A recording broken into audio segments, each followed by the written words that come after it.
Hi, welcome to Hey Parents, Let's Chat. I am Jess Hunt, and I wanted to have a conversation today about parent-teacher conferences. And I want to talk a little bit about what to share with teachers, what to ask from teachers, and then how to follow up with teachers. And so I really wanted to tackle three different videos looking at three different age groups, the elementary years, the middle school years, and then the high school years, because all of those are going to be handled way differently from the parents as well as the teachers. The schools are going to have different formats the older kids get. And so I hope that you find this discussion helpful. So today's video, I really want to focus on the middle school years. And one of the things that I want to address is any parents that might be feeling a little bit intimidated by a parent-teacher conference, whether it's because of your own PTSD moments going into the school and chatting with teachers from your own childhood, or whether you're just a little bit of nervous or afraid of what your teachers are going to share with you about your student. And one thing I want you to know right off the bat is that teachers really want to work with parents as a team to do what's best for your child and their student. And so having said that, go in knowing that teamwork is super important. And so I really want to focus on information to share and then information to ask. Looking at what information to share. You don't have to share anything if you don't want to, but there might be information that could be helpful. We teachers often look at our students as little puzzles, and sometimes all of these little puzzle pieces that add together really help us to figure out how best to handle situations in school. And so if there's any puzzle piece that you can add that's going to be helpful, then share it with the teacher. Whether you are, about to go through a divorce with your partner, or perhaps you are a single parent and you're the only parent involved in that student's life. Perhaps there's a major illness going on with someone in the family or grandparents. All of that information is going to be helpful. Then you also want to think about if there is anything that, especially in the middle school years, that your child is struggling with. Emotionally, mentally, academically, all of these things. Talk with your teacher because there are supports that are in place or that could be put in place at the school. Do they need to chat with a guidance counselor? There might be things the teacher can do to support the student in the classroom based on their specific need. And so you really want to have a conversation and share information that's helpful to the teachers. And so I also want you to think about what information to ask for, what information you want to walk away from that conference with. And I believe that it's super important and super helpful for parents to be asking for specific data. Ask about what your child's reading level is, or their math level, or where are they at in their writing. And ask specifically, let's just look at reading level, for instance. Where is my child at with reading compared to the district or school expectations? Are they below expectations? Are they above expectations? Or are they right where they need to be? Okay, so where is your child at compared to school and district expectations? Also, where is your child at compared to the class average? Are they right where they need to be with the class average? Are they below the class average? Is the class average below the district or school expectations? And I often look at lots of times parents will get standardized testing reports from that the state will require, and I will see where my child is at. Let's say they are below average, for example, but yet the state average is also below average. Well, that's not a reflection of me and my child as much as it is the district or the state test itself, because perhaps the state test is not a great reflection of the student's capabilities developmentally or in correlation with what's being taught in the schools. So you want to look to make sure where your student is at based on um, averages. And that's going to be helpful information for you. And again, I ask for specific information because if a teacher gives me a sample writing, how am I going to know if that sample of my child's writing is below average, higher than average, or right where they're supposed to be? I don't want to look at just my child's sample work. I want to know where they're at compared to the class or the district expectations. And if your teacher cannot provide that information, well, that's fine. There are follow-up emails that you can just ask for. Say, okay, fine, that's great, awesome. Can you get that information for me? And any good professional teacher will follow up with that information. So asking for specific data, and I always focus on the reading, writing, and math. In addition to the academics, I always like to ask about how my child is doing socially.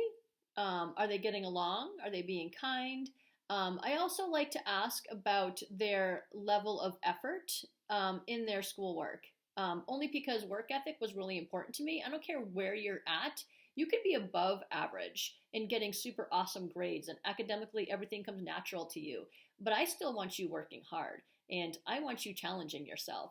So ask about the effort that your child puts in.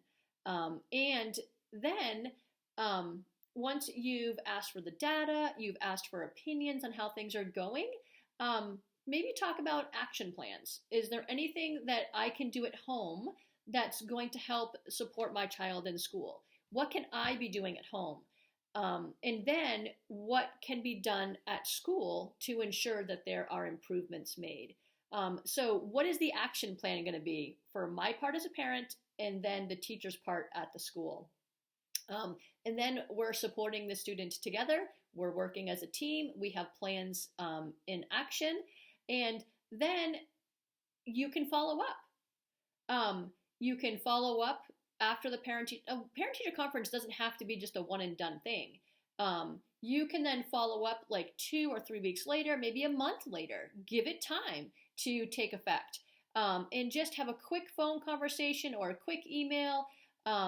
Shoot it out and just say, hey, can we meet for 10 minutes after school? Or can we have a quick phone conversation?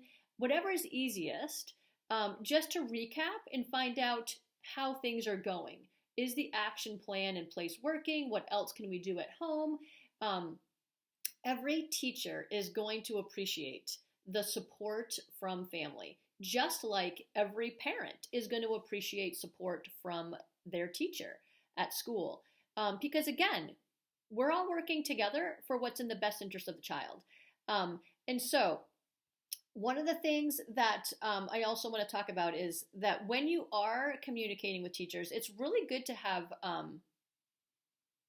reasonable expectations. If you're emailing a teacher, allow them 24 hours to get back to you.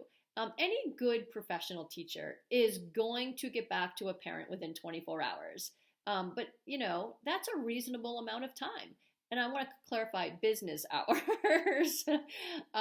And so just know that any good teacher is going to get back to you. So just send an email out, ask for a follow-up. And I also want to talk a little bit about once you get to the middle school, they might offer a different format for their conferences. I know that some schools will have one-on-one parent-teacher conferences where you can go and you'll talk with the homeroom teacher. But at the middle school level, they also have multiple teachers with multiple classrooms. And so it's really hard because you might talk to the homeroom teacher who doesn't even teach your child math. And so that's why asking for specific data on how your kid is doing in math, they might not have that information because they're the homeroom teacher. They don't teach your child math, but they can follow up with you. Or they can suggest a follow-up conference with that specific teacher if there's a concern in just one subject. And so you can also just follow up with that individual teacher.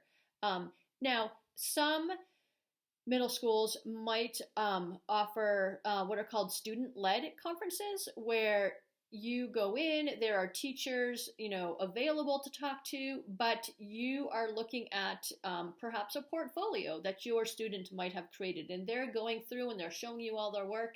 And again, that's all great, but you don't want to look at just their students' work. And I know that personally, when I was a parent, I'm still a parent, my kids are much older, but when I was dealing with parent-teacher conferences, I talked to them all the time about their work at home. Like, I don't need to see more of it. I kind of just want to talk to the teachers. And so if you're going through like a student-led conference where the teachers aren't readily available, you can request to go talk to specific teachers and ask them for specific information. And so please advocate for yourself and for your children. Some schools might have what's called like a parent-teacher conference, where it's set up like a fair, where you might have like tables set up in the cafeteria. There might be a 2-hour window where you can go in between 5 and 7, and all of the teachers are at different tables with signs up that say, I teach Spanish, I teach math, and I teach 7th grade writing. You can then go talk to those specific teachers. Again, ask for specific information, not just opinion based. And if they don't have it, that's fine. Request it and then follow up. But having said that, when you are asking for opinions, like how they're doing socially, please know that teachers don't like to share negative information with parents. So if you do get information that is a little bit worrisome about your child's behavior, please know that that's something you probably should take seriously. I know that there are many teachers that if there is like a one-time issue, we're not even going to bring it up. If there's a pattern of behavior that we are concerned about, then yeah, we're going to bring it up. So if there is a teacher that is bringing up a concern, please know it's probably not just a one-time thing. And it's a pattern of behavior that they're seeing, and it really needs to be addressed. And so that is just something that's super important to pay attention to. So I hope I've addressed many of the different formats that you might be seeing at parent-teacher conferences. I hope I've addressed how to go into them prepared and how to follow up, what to ask. And I certainly wish all of you well at your parent-teacher conferences. And again, please don't stress. Know that teachers and parents should be working as a team and doing what's best for your child. And so I hope that you have found this of value. And again, good luck. If you have appreciated our messages, definitely the support is appreciated. Go ahead and hit subscribe, follow, share our videos with others that might benefit. Hit like. You can find us on Instagram, Facebook, heyparents.com. And so until our next chat, I appreciate you joining us, and I hope it's been helpful.